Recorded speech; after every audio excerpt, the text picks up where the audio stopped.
Hello friends, എല്ലാവർക്കും നമസ്കാരം. നമ്മുടെ ഇഷ്ടപരമ്പരയുടെ ഇന്നത്തെ പുതുപുത്തൻ വിശേഷങ്ങളിലേക്ക് ഏവർക്കും സ്വാഗതം. അങ്ങനെ ബാലൻ ഒരു വിധത്തിൽ ആനന്ദനെ ആശ്വസിപ്പിച്ച് എഴുന്നേൽപ്പിച്ചുകൊണ്ട് വരികയാണ് കേട്ടോ.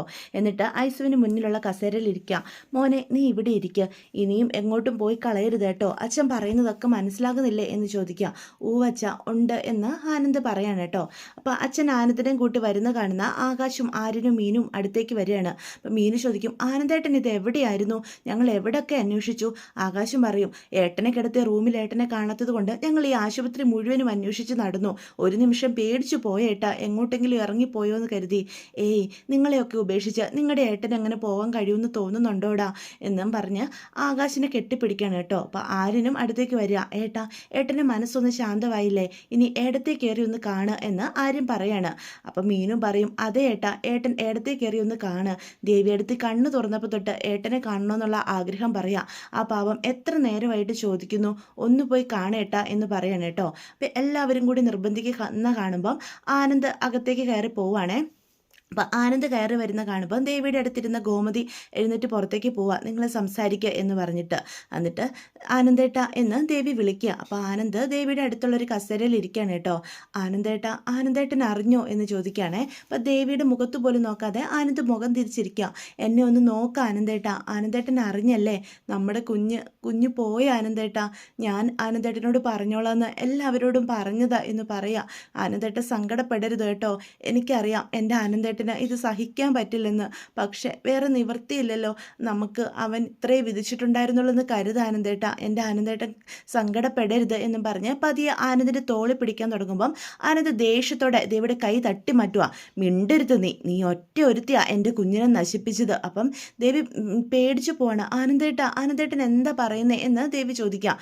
നിനക്ക് ആ കുഞ്ഞിനെ ആവശ്യമില്ലായിരുന്നു, അത് എനിക്ക് മാത്രം ആവശ്യമുള്ളൊരു കുഞ്ഞായിരുന്നല്ലോ, അതുകൊണ്ടാണ് നിനക്കൊരു അവസരം കിട്ടിയപ്പം എൻ്റെ കുഞ്ഞിനെ നീ ഇല്ലായ്മ ചെയ്തത്. അല്ലെങ്കിൽ എത്ര തവണ നിന്നോട് ഞാൻ പറഞ്ഞിട്ടുണ്ടെടി, സൂക്ഷിച്ചും കണ്ടും നടക്കണം, റൂമിൽ നിന്ന് പുറത്തിറങ്ങരുത് എന്നൊക്കെ. നീ എന്തെങ്കിലും അനുസരിക്കാറുണ്ടോ?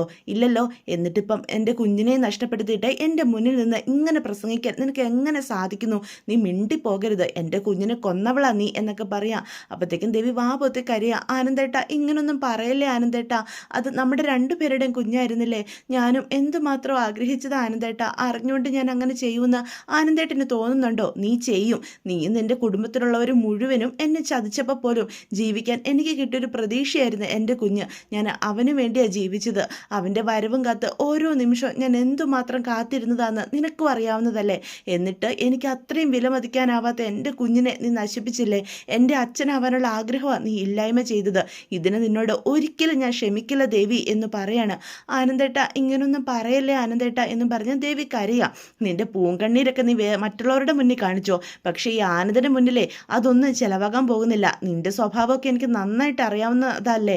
എൻ്റെ കുഞ്ഞിനെ കൊന്നിട്ട് എൻ്റെ മുന്നിൽ വന്ന് ഇങ്ങനെ പ്രസംഗിക്കാൻ നിനക്ക് എങ്ങനെ കഴിയുന്നു ദേവി എന്ന് ചോദിച്ച് ആനന്ദ് എഴുന്നേറ്റ് അങ്ങ് പോവാണ് കേട്ടോ. അപ്പം ദേവി ആകെ തകർന്നു പോവാ. താനാണ് തൻ്റെ കുഞ്ഞിനെ കൊന്നതെന്നുള്ള രീതിയിലുള്ള ആനന്ദിൻ്റെ ആരോപണമൊന്നും കേൾക്കാനുള്ളൊരു ശേഷി ഇപ്പം നമ്മുടെ ദേവിക്കില്ല. ദേവി മാനസികമായിട്ടും ആകെ തകർന്ന് അവിടെ കിടന്ന് പൊട്ടിക്കരയുവാണ് കേട്ടോ. അതേസമയം കൃഷ്ണമംഗലത്ത് അലോകും അച്യുതനും രാജശ്രീയും കൂടി സംസാരിച്ചുകൊണ്ടിരിക്കുക. അപ്പം രാജശ്രീ പറയും, അച്ചുവേട്ടാ, അപ്പം മിക്കവാറും ആ ദേവിക്ക് എന്തോ സംഭവിച്ചിട്ടുണ്ട്. ആ മീനാക്ഷി തന്നെയാണ് അവളെ എടുത്ത് ആശുപത്രിയിലേക്ക് കൊണ്ടുപോകുന്നത് ഞാൻ കണ്ടത്. ഗോമതിയുടെ മുഖമൊക്കെ അച്ചുവേട്ട ശ്രദ്ധിച്ചതല്ലേ? ആകെ വെള്ളറി വെളുത്ത് വല്ലാത്തൊരു അവസ്ഥയിൽ. മിക്കവാറും ആ കുഞ്ഞിനെ അവർക്ക് നഷ്ടപ്പെട്ടിട്ടുണ്ടായിരിക്കും എന്ന് പറയാണ്. അപ്പോൾ അച്യുതൻ പറയും, ആയിരിക്കും, അങ്ങനെ വല്ലതും ആയിരിക്കും. ആ ദേവിക്ക് ബോധം ഉണ്ടായിരുന്നില്ലല്ലോ, എടുത്തല്ലേ വണ്ടിയെ കയറ്റിയത്, വീഴോ പെറുക്കോ ചെയ്ത് കുഞ്ഞ് നഷ്ടപ്പെട്ടിട്ടുണ്ടാവും, അതാവും ആശുപത്രി പോയത് എന്ന് പറയാം. അങ്ങനെ ഒരു വാർത്ത കേട്ടാൽ അതെൻ്റെ ചെവിക്ക് ഏറ്റവും സന്തോഷം നൽകുന്ന വാർത്തയെ അച്ചുവേട്ട എന്ന് പറയാണ്. അല്ല, അനുശ്രീയുടെ കാര്യത്തിൽ ഇനി എന്താ നിന്റെ തീരുമാനം എന്ന് രാജശ്രീ ചോദിക്കുകയാണ് കേട്ടോ.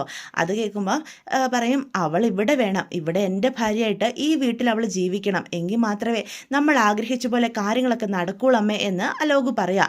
അത് കേൾക്കുന്ന അച്യുതൻ പറയും, നിന്റെ കൂടെ ഞാനും നിൻ്റെ അമ്മയും ഉണ്ടടാ, അവക്ക് നിന്നോട് ഇഷ്ടമുണ്ടെങ്കിൽ അവളെ നീ ഇങ്ങോട്ട് വിളിച്ചുകൊണ്ട് പോരെ, വേറൊന്നും നോക്കണ്ട. അല്ലാതെ എല്ലാവരുടെ സമ്മതത്തിൽ കല്യാണമൊന്നും ഒരിക്കലും നടക്കാനും പോകുന്നില്ല, അങ്ങനെ നടക്കാനും പാടില്ല.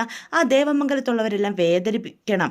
അവൾ ഇവിടെ വന്നാൽ അവർ ഓട്ടോമാറ്റിക്കലി വേദനിച്ചോളും എന്ന് പറയണം. അതിന് വേണ്ട കാര്യങ്ങൾ എത്രയും പെട്ടെന്ന് നമ്മൾ നീക്കണം എന്ന് രാജശ്രീ അപ്പം പറയണം കേട്ടോ. അത് തന്നെയാണ് അലോകിനോടും എനിക്ക് പറയാനുള്ളത് എന്ന് രാജശ്രീ പറയാം. നീ എന്ത് വേണമെങ്കിലും ചെയ്തോ, പക്ഷെ അവസാനം നിന്റെ ഭാര്യയായിട്ട് അവൾ ഇവിടെ ഉണ്ടാവണം, അതെനിക്കറിയാമേ എന്ന് പറയാം. അല്ലടാ, നിന്റെ കവളിലെ വേദനയൊക്കെ മാറിയോ എന്ന് പെട്ടെന്ന് അച്യുതൻ വന്ന് ചോദിക്കുക. അത് മാറിയച്ചാ എന്ന് പറയാണ്. എന്തായാലും നീ വേണ്ടതുപോലെ കണ്ടറിഞ്ഞ് ചെയ്യണം. ഈ അച്ഛനും അമ്മയും നിൻ്റെ കൂടെ ഉണ്ടെന്നുള്ള ഉറപ്പ് നിനക്കുണ്ടല്ലോ, അത് മതിയിടാ. ഇനി നീ ഒന്നും നോക്കണ്ട. അവളെ ഭീഷണിപ്പെടുത്തിയോ സ്നേഹിച്ചോ എങ്ങനെയെങ്കിലും ഈ കൃഷ്ണമംഗലത്ത് അവൾ ജീവിക്കുന്ന രീതിയിൽ നീ ആക്കിയെടുക്കണം എന്ന് പറയണം കേട്ടോ. ഇതേ സമയം നമ്മുടെ അനുശ്രീയാണ് വീട്ടിലാകെ ടെൻഷൻ അടിച്ച് സങ്കടപ്പെട്ടിരിക്കുകയാണ്. എന്നിട്ട് ചിന്തിക്കുക, ഒന്ന് മീനുവേച്ചിനെ വിളിച്ചു നോക്കിയാലോ എന്നൊക്കെ ഇങ്ങനെ ചിന്തിക്കുകയാണേ. സമയം ഹോസ്പിറ്റലിൽ മീനു ഒരു നേഴ്സുമായിട്ട് ഇങ്ങനെ സംസാരിച്ചുകൊണ്ടിരിക്കുക. അവർ ദേവിക്ക് മുന്നേ ബ്ലീഡിങ് വന്നിട്ടുണ്ടായിരുന്നോ എന്നൊക്കെ ഇങ്ങനെ ചോദിക്കുമ്പം ഇല്ല, വീഴുന്നവരെയും ഒരു കുഴപ്പം ഉണ്ടായിരുന്നില്ല എന്ന് പറഞ്ഞുകൊണ്ടിരിക്കുമ്പോഴാണ് മീനുവിൻ്റെ ഫോൺ ബെല്ലടിക്കുന്ന കേൾക്കുന്നത്. പെട്ടെന്ന് ഫോൺ അറ്റൻഡ് ചെയ്യുക. മോളെ അനു എന്ന് പറയാം. എടത്തി എന്തായി അവിടുത്തെ കാര്യങ്ങളൊക്കെ? ദേവിയടത്തേക്ക് കുഴപ്പമൊന്നും ഇല്ലല്ലോ അല്ലേ എന്ന് ചോദിക്കുക. ദേവിയടത്തേക്ക് ഇപ്പോൾ കുഴപ്പമൊന്നും ഇല്ല മോളെ എന്ന് പതർച്ചയോടെ അപ്പം മീനു പറയാണ്. ഇപ്പം ദേവിയടത്തി എവിടെയാ? റൂമിലാണോ? അല്ല, ഐസിയുവിലോ? കുഴപ്പമൊന്നും ഇല്ലയെന്ന് മീനു ചേച്ചി പറഞ്ഞിട്ട് പിന്നെ എന്തിനാ ദേവിയെടുത്ത് ഐസിയുവിൽ കിടത്തിയിരിക്കുന്നത്? സത്യം പറ മീനു ചേച്ചി, എന്താ സംഭവിച്ചത്? ദേവിയെടുത്തേക്ക് കുഴപ്പമൊന്നും ഇല്ലെങ്കിൽ പിന്നെ എന്താ പറ്റിയത് എന്ന് ചോദിക്കുക. അതുമോളെ, ദേവിയെടുത്തേക്ക് കുഴപ്പമൊന്നും ഇല്ല, ദേവിയെടുത്തേക്ക് ബോധവും വന്നു. പക്ഷേ എന്താ ചേച്ചി, നമ്മുടെ കുഞ്ഞ് നഷ്ടപ്പെട്ടു പോയി മോളെ എന്ന് പറയാം. അത് കേൾക്കുന്ന അനു ആകെ ഞെട്ടി നിൽക്കുകയാണ് കേട്ടോ. അനുവിൻ്റെ കയ്യിൽ നിന്ന് ഫോൺ താഴേക്ക് പോവാ. മീനു ചേച്ചി എന്താ പറഞ്ഞത്? കുഞ്ഞ് നഷ്ടപ്പെട്ടെന്നോ? അപ്പം മീനു ആണേ തിരിച്ചു വിളിക്കും, മോളെ അനു എന്ന്. പക്ഷേ അവൾ എടുക്കുന്നില്ല. എന്നിട്ട് കട്ടിലിലേക്ക് ഇരുന്ന് മുടിയൊക്കെ പിച്ചി ചീന്തി വല്ലാത്തൊരവസ്ഥയിൽ അനുശ്രീ ഇരിക്കുകയാണ്. ദൈവമേ, എത്ര വലിയ പാപിയാണ് ഞാൻ, ഇതിനൊക്കെ കാരണം ഞാനാ. എൻ്റെ ആനന്ദേട്ടനും ദേവിയെടുത്തേയും ഇതെങ്ങനെ സഹിക്കും? അവർക്ക് അവരുടെ കുഞ്ഞിനെ നഷ്ടപ്പെടുത്തിയത് ഞാനാ എന്നും പറഞ്ഞ് സങ്കടത്തോടെ അവിടെ ഇരുന്ന് കരയാണ്. എന്താ ചെയ്യുക? ദേവിയെടുത്തിയുടെ മുഖത്ത് ഞാൻ ഇനി എങ്ങനെ നോക്കും? എല്ലാവരോടും ഞാൻ തെറ്റ് ചെയ്തു പോയി എന്നും പറഞ്ഞ് കരയാണ് കേട്ടോ. ഇതേസമയം ബാലനും ഗോമതിയും ഐസിയുവിന് പുറത്തിങ്ങനെ ഇരിക്കുക. അപ്പോൾ ഗോമതി അടുത്ത് വന്ന് ചോദിക്കും, ബാലേട്ട ഞാനൊരു കാര്യം പറയട്ടെ. എന്താ ഗോമതി? അത് പിന്നെ ഉദയഭാനു സാറിനോടും ശ്രീകലയോടും ദേവിയുടെ അവസ്ഥ പറയണ്ടേ? അവളുടെ അച്ഛനും അമ്മയല്ലേ, അവർക്ക് അറിയാനുള്ള അവകാശമില്ലേ എന്ന് ചോദിക്കാം. അത് കേൾക്കുമ്പം ബാലൻ പറയും, വേണ്ട, ഇപ്പോൾ അതൊന്നും പറയാൻ നിൽക്കണ്ട. അതെന്താ ബാലേട്ട അങ്ങനെ പറയുന്നേ? പിന്നീട് അത് അവർ അറിഞ്ഞു കഴിഞ്ഞ് നമ്മൾ പറയാത്തത് എന്താണെന്ന് അവർ ചോദിക്കില്ലേ? അത് അപ്പോഴല്ലേ. തൽക്കാലം ഇപ്പോൾ അവരെ അറിയിക്കാൻ പോകണ്ട. നമ്മളുടെ അശ്രദ്ധ കാരണമാണ് ദേവിക്ക് ഇങ്ങനൊരു ദുരന്തം സംഭവിച്ചെന്നല്ലേ അവർ കരുതുള്ളൂ. നമ്മളെ പൊന്നുപോലെ നോക്കിക്കൊള്ളാമെന്നുള്ള ഉറപ്പിലല്ലേ അവളെ ഇവിടെ നിർത്തിയത്. എന്നിട്ട് ആ കുഞ്ഞിനെ നഷ്ടപ്പെടുത്തിയില്ല നമ്മൾ. അതെങ്ങനെ ഉദയഭാനു സാറിനെ അറിയിക്കുക എന്ന് ബാലൻ പറയാം. അപ്പോൾ ഗോമതിയാണെ ചിന്തിച്ച് നിൽക്കുകയാണ് കേട്ടോ. ഇന്നേ വരെയും ബാലൻ ആരോടും കള്ളം പറഞ്ഞിട്ടില്ല, ആരിൽ നിന്നും ഒന്നും മറച്ചും വെച്ചിട്ടില്ല. പക്ഷേ ഇന്ന് ദേവിയുടെ ഈ അവസ്ഥയ്ക്ക് കാരണം അവൾ കൂടി അല്ലേടോ. നമ്മുടെ മോള് കാരണമല്ലേ ദേവിമോക്ക് കുഞ്ഞിനെ നഷ്ടപ്പെട്ടത്. അത് ഞാൻ എങ്ങനെയാ അവളുടെ അച്ഛനെ അമ്മയെ അറിയിക്കുക എന്ന് ചോദിക്കുക. എന്നിട്ട് അവിടെ നിന്ന് എഴുന്നേക്കുകയാണ് കേട്ടോ നിസ്സഹായനായിട്ട്. അപ്പോൾ ഗോമതിക്കും ആകെ സങ്കടം വരിക. ബാലേട്ട, ഇനി നമ്മൾ എന്താ ചെയ്യുക? നമ്മുടെ മോൻ്റെ അവസ്ഥ കണ്ടില്ലേ, അവൻ്റെ മനസ്സ് കൈവിട്ടുകൊണ്ടിരിക്കുക എന്ന് പറയാം. ഒരു വശത്ത് ദേവിമോള്, ഒരു വശത്ത് ആനന്ദ്. ഇതിനൊക്കെ കാരണം അനുവല്ലേ. അവൾ ഇത്രയും വലിയൊരു ചതി നമ്മളോട് ചെയ്യുമെന്ന് ഞാൻ സ്വപ്നത്തിൽ പോലും കരുതിയില്ല. ജീവിതത്തിൽ ഒരിക്കലും സംഭവിക്കരുതെന്ന് കരുതിയ കാര്യങ്ങളാണ് ഇന്ന് നമ്മുടെ കുടുംബത്തിൽ സംഭവിച്ചത്. ഇത്രയും വലിയൊരു ദുരിത കയത്തിലേക്ക് നമ്മുടെ കുടുംബം പോകുമെന്ന് ഞാൻ പ്രതീക്ഷിച്ചില്ലടോ. ഇതിൽ നിന്ന് എങ്ങനെ കരകയറണമെന്ന് സത്യമായിട്ടും ഗോമതി എനിക്കറിയത്തില്ല എന്ന് പറയാം. ബാലേട്ട, നമ്മൾ എന്തെങ്കിലും ചെയ്തില്ലെങ്കിൽ നമ്മുടെ മോൻ്റെ അവസ്ഥ എന്താകും? അവനെ കൂടി നമുക്ക് നഷ്ടപ്പെടും. അവൻ്റെ മനസ്സ് ഓരോ നിമിഷവും ചാഞ്ചാടിക്കൊണ്ടിരിക്കുക ബാലേട്ട എന്ന് പറയാണ്. അത് കേൾക്കുന്ന ബാലൻ പറയും, നമ്മുടെ മോൻ ആ കുഞ്ഞിനെ അത്രയേറെ ആഗ്രഹിച്ചതാ ഗോമതി. കുഞ്ഞിൻ്റെ വരവിനായിട്ട് അവൻ ഓരോന്നും മേടിച്ച് അത്ര പ്രതീക്ഷയോടെ കാത്തിരുന്നതാ. അവൻ്റെ അച്ഛനാകാനുള്ള ആഗ്രഹമാണ് ഇന്നിവിടെ അവസാനിച്ചത്. അത് ഉൾക്കൊള്ളാൻ അവൻ്റെ മനസ്സിന് സമയമെടുക്കുമെന്ന് തോന്നുന്നേ. പതിയെ അവൻ മാറ്റിയെടുക്കുക. നമ്മുടെ സ്നേഹവും പരിചരണവും ഒക്കെ അവനും മാറ്റം കൊണ്ടുവരും തരും എന്ന് പറയുക. അല്ലാതെ ഞാൻ എന്താടോ തന്നോട് പറയണ്ടേ? ഇത്രയും വലിയൊരു ചെളിക്കുണ്ടിലേക്ക് നമ്മുടെ കുടുംബം ഓരോ നിമിഷവും താഴ്ന്നു പോകുന്നത് കാണേണ്ടി വരുമെന്ന് ഞാൻ കരുതിയില്ലടോ. എനിക്കറിയില്ല ഗോമതി, ഇതിൽ നിന്നൊക്കെ എങ്ങനെ കരകയറണമെന്ന് സത്യമായിട്ടും അറിയില്ല. നിന്റെ ബാലേട്ടൻ ഇവിടെ ആകെ നിസ്സഹായരാടോ എന്ന് പറയാണ്. ബാലേട്ടനും കൂടി ഇങ്ങനെ തളരല്ലേ എന്ന് ഗോമതി പറയാം. ഞങ്ങളുടെ എല്ലാവരുടെയും കരുത്ത് ബാലേട്ടനാ. എടോ, എൻ്റെ സകല നിയന്ത്രണവും തെറ്റിയടോ. എനിക്കിതിൽ കൂടുതൽ ഒന്നും ചെയ്യാനില്ല. എനിക്കറിയില്ലടോ, എനിക്ക് തലച്ചോറൊന്നും പ്രവർത്തിക്കുന്നില്ല.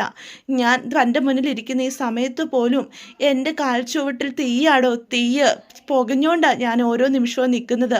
ഇത്രയും നാൾ ഞാൻ ചേർത്ത് നിർത്തിയ എൻ്റെ കുടുംബം ഒരു തിരയിൽ മണ്ണൊലിച്ചു പോകുന്നത് പോലെയാടോ ഒലിച്ചു പോയിക്കൊണ്ടിരിക്കുന്നത്. ഞാൻ എന്താ ഗോമതി ചെയ്യേണ്ടത്? നമ്മുടെ സ്വപ്നമാടോ ഇല്ലാതായിക്കൊണ്ടിരിക്കുന്നത്. നിസ്സഹായനായി നോക്കിയിരിക്കാനല്ലാതെ എനിക്ക് ഒന്നും ചെയ്യാൻ കഴിയുന്നില്ല. എൻ്റെ കൈയും കാലും ഒക്കെ തളർന്നു പോയടോ. എനിക്ക് അനങ്ങാൻ പോലും പറ്റുന്നില്ല എന്ന് പറഞ്ഞ് ബാലൻ കരയാം. ചതിക്കുമെന്ന് ഞാൻ കരുതിയവരല്ലടോ എന്നെ ചതിച്ചത്. ഞാൻ ചേർത്ത് നിർത്തിയ ഒരിക്കലും ചതിക്കില്ല എന്ന് വിശ്വസിച്ചിരുന്നവരാ എൻ്റെ കുടുംബത്തെ ഈ ഗതിയിലാക്കിയത്. അനുശ്രീ അവൾ ഒറ്റ ഒരുത്തിയല്ലേ ഇന്ന് ഈ അവസ്ഥയ്ക്ക് കാരണം. അവൾ കാരണമല്ലേ ദേവിമൊക്കെ കുഞ്ഞിനെ നഷ്ടപ്പെട്ടത്, നമുക്ക് നമ്മുടെ പേരക്കുട്ടിയെ നഷ്ടപ്പെട്ടത്, നമ്മുടെ മകന് മാനസികമായിട്ട് തകർന്നത്, നമ്മുടെ കുടുംബം ഈ രീതിയിൽ തകർന്നടിഞ്ഞത് ഒക്കെ അവൾ ഒറ്റ ഒരുത്തി കാരണമല്ലേ. വിശ്വാസവഞ്ചനയും ചതിയും എല്ലാം കൂടി എന്നെ വല്ലാത്തൊരു മാനസികാവസ്ഥയിൽ ചേക്കുവ ഗോമതി. എനിക്കെന്താ ചെയ്യണ്ടേന്ന് പോലും അറിയാൻ കഴിയുന്നില്ല. അവൾക്ക് എങ്ങനെ സാധിച്ചു ഇങ്ങനെ ചെയ്ത് കൂട്ടാനായിട്ട്? നമ്മുടെ മകളല്ലേടോ അവള്, എന്നിട്ട് ഇത്രയും മനസ്സ് നമ്മളോട് ചതി കാണിക്കാൻ അവൾക്ക് എങ്ങനെ സാധിച്ചു?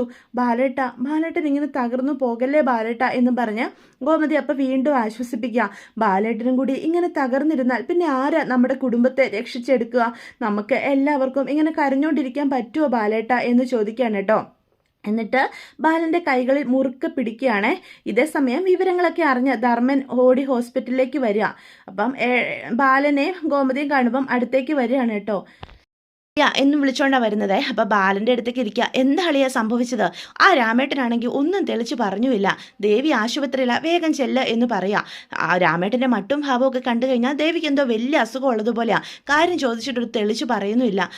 എന്താ പറ്റിയത്? അളിനെന്താ താടിക്ക് കൈയും കൊടുത്ത് ഇങ്ങനെ ഇരിക്കുന്നേ? കാര്യം പറ. ഇനി എന്തെങ്കിലും വലിയ അസുഖമാണോ രാമേട്ടൻ പറഞ്ഞ പോലെ? അങ്ങനെയാണെങ്കിൽ നമുക്ക് ഈ ഹോസ്പിറ്റലിൽ നിന്ന് മറ്റു വല്ല ഹോസ്പിറ്റലിലേക്കും കൊണ്ടുപോകാം. പറ അളിയ, ഞാൻ വണ്ടി വിളിച്ചുകൊണ്ട് വരാം എന്നൊക്കെ പറയാം. എൻ്റെ പൊന്നു ധർമ്മ, തൽക്കാലം നീ ഒന്ന് മിണ്ടാതിരിക്കുക, എന്നെ ഒന്ന് സമാധാനത്തോടെ ഇരിക്കുക സമ്മതിക്കുക. എൻ്റെ അളിയൻ കാര്യം പറഞ്ഞാലല്ലേ എനിക്ക് മനസ്സിലാകുള്ളൂ.